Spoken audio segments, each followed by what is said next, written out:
Mukthi. So, basically what is life all about? What are we trying to do? We are trying to be free of suffering. All people suffer. There are only three types of suffering. Physical suffering, which you all know. Psychological suffering, that also you know. Problems in your family, problems in your profession, all kinds of other problems, hurt, pain, anger, frustration, conflict, all this is psychological suffering. And then there is a third suffering, which is called existential suffering. So you would either have physical suffering or psychological suffering or existential suffering. Any one of these you must have. You cannot be free of all the three forms of suffering. That is why there is this oneness equation on suffering. Physical suffering plus psychological suffering plus existential suffering is equal to a constant.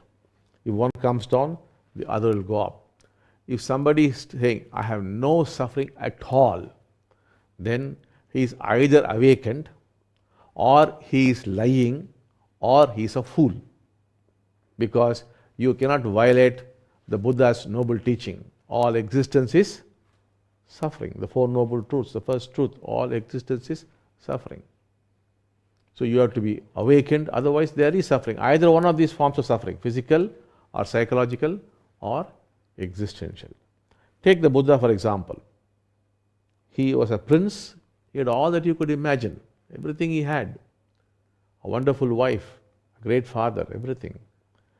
His father had given him 3 summer palaces and 750 dancing girls to keep him entertained. But then he was suffering. And what do you call that suffering? Existential suffering.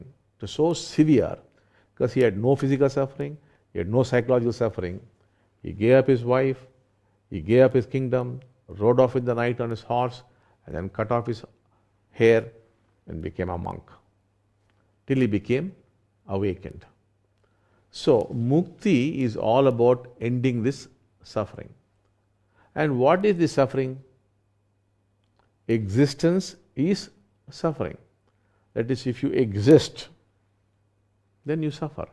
If you exist as a separate entity, if you say, I am this, I am so and so, that individual existence is suffering. It is not that you are suffering, no. You equal to suffering. If you say, I am there, that only is suffering, not that you suffer. If you say that you exist, that is as a separate entity, no oneness with all that is, but as a separate entity, that only is suffering. So that suffering is essentially existential suffering, which becomes psychological suffering, which becomes physical suffering. But that is the root. So what do? People don't want to exist. They are intuitively aware that if I forget myself, if I am gone, there is no suffering. So how do they do it? They take alcohol, they drink all kinds of drinks, because then you can forget yourself. They take drugs, then there is sex, and then what not. So all these things are used for what? To forget themselves. Why do you take drugs? To forget yourself. Why do you indulge in sex? To forget yourself. Why do you take alcohol? To forget yourself.